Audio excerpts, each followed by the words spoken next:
Sup guys, Bjorn here. I am back today with a video that might surprise you.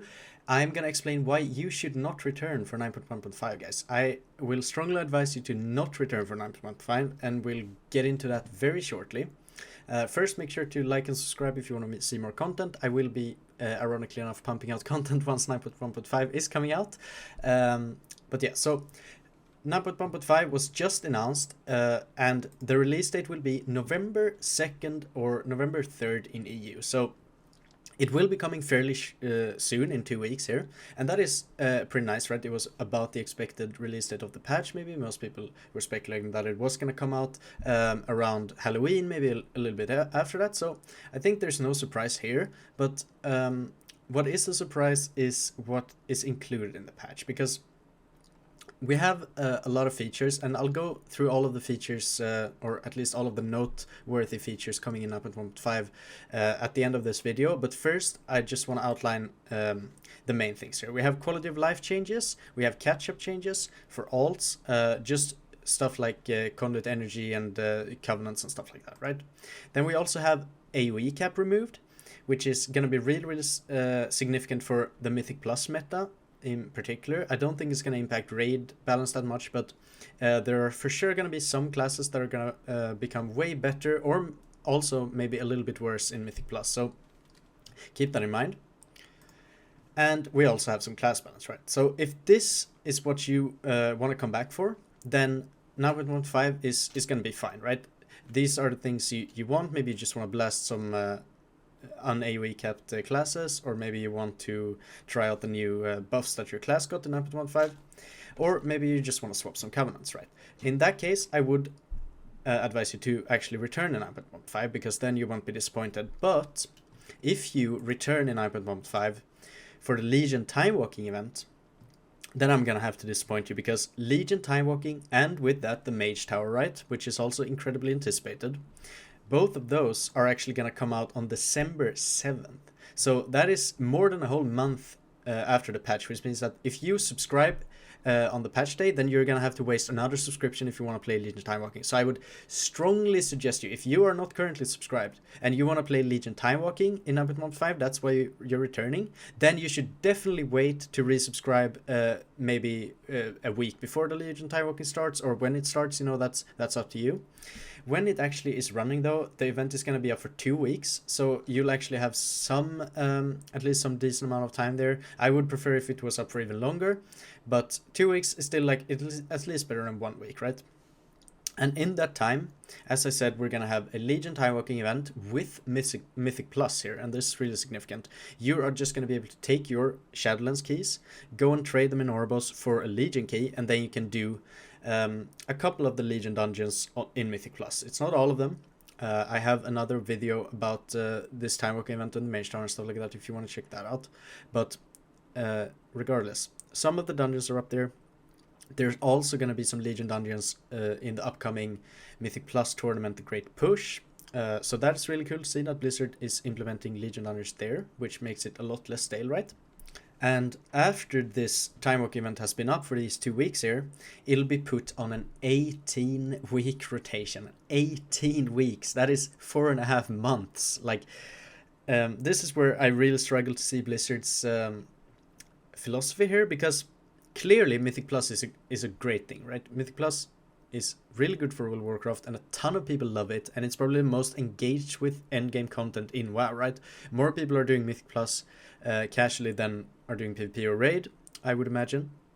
And not utilizing the Legion dungeons and the BFA dungeons that are already, like, perfectly implemented, right? Just utilizing them more would be such a great way to just increase the pool of available dungeons, to not make Mythic Plus feel so goddamn stale as it does feel currently, right? So when Blizzard announced this Legion Time Walk event, I was really hyped. I thought, hey, maybe they are gonna make it a regular occurrence, unlike the other Time Walk events that are, like, really rare, right?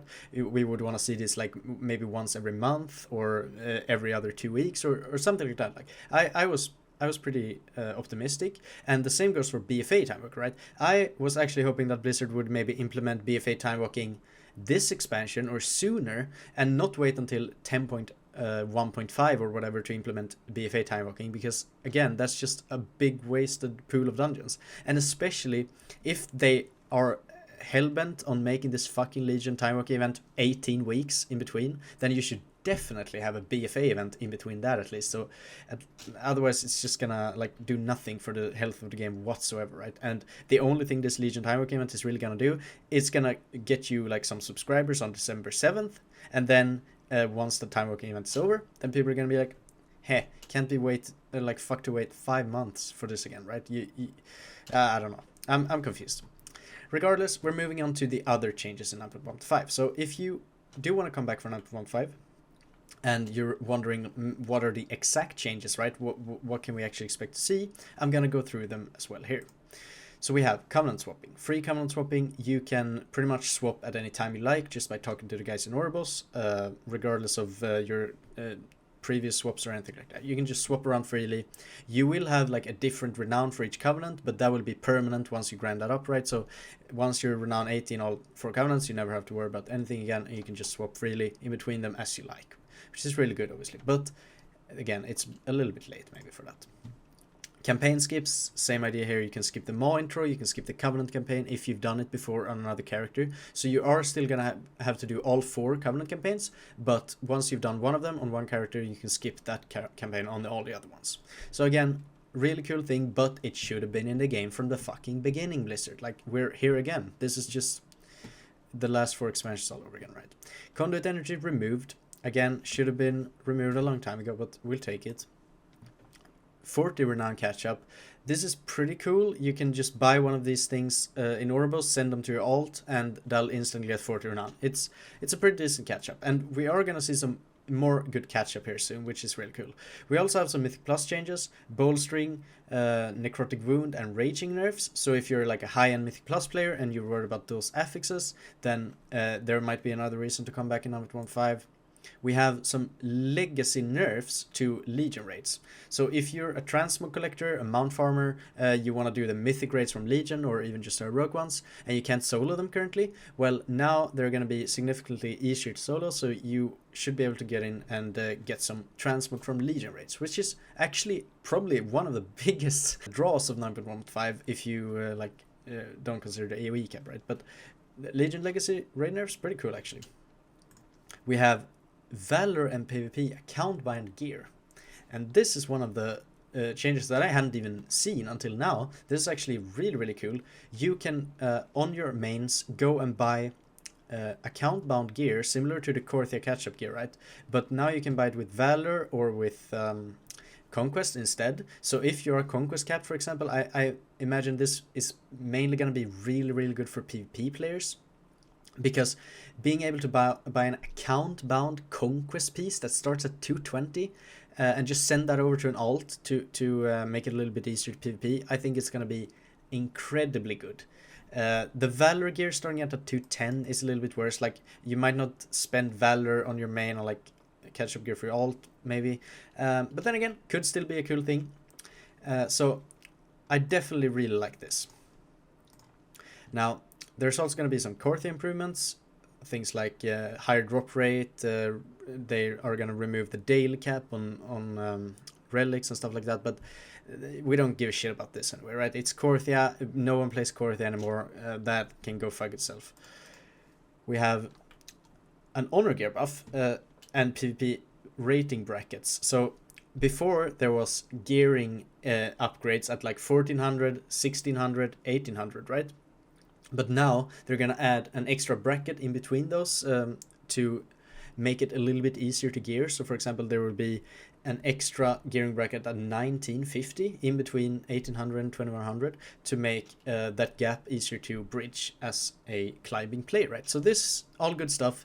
The honor gear is also getting buffed from like 177 to like, I think it's 213 in PvP or something crazy. Like, it's actually going up a lot. So the honor gear might suddenly be somewhat useful in PvP, but it's still going to be a mess to farm it, right? Then we have Infinite Soul Cinders, Infinite Soul Ash. We have buffed values of both of those, and we get legendary scrapping. And all of these changes are gonna obviously impact the Torghast situation a little bit, but the main thing here is just that once you know you want a Lego, you can just go into Torghast, grind it out in like 1 hour, and then go out and you have your Lego, right? You don't have to fucking spend weeks in there as we currently do. So a good change, but again, it should have been implemented such a long time ago, especially for Soul Ash. Like for Soul Cinders, I get that it might take a while, but goddamn. Pretty disgusting, Blizzard. And we also have the improved group finder, which is a pretty cool change that is probably going to fly under the rug a little bit here. But what it basically does is it just enables you to filter through and search through other people's groups when you have a listing active yourself, right? So you can create a group, list that group, and then you can still browse for other groups to join, which obviously is how the group finder should have been implemented at in the first place, right? There's no doubt about it. But hey, it took them a while. It's finally here. We can be a little bit happy about it, us Pug players at least. And that is pretty much all of the big changes coming in 1.15. Obviously, we have class balance and the AoE cap removed. I haven't gone into details about those two here. But those are probably the biggest changes overall, right? And the AoE cap removing in particular is going to be probably the biggest change of 9.15. If you guys want to have more information on the Mage Tower and the actual challenges, I will soon be uploading a new video about the Mage Tower. It might already be out if you see this late. Where I basically just go through the challenges and how to complete them and what you'll get for that. So I hope you guys are hyped for Time Walking, for Mage Tower, for some Legion Mythic Plus. But I also hope that you realize that it comes December 7th and not November 3rd, sadly. So yeah, whatever. It is what it is. I hope you guys have fun in whatever you're doing that's not WoW until this patch comes out. And yeah, I'll see you in the next video. Bye bye.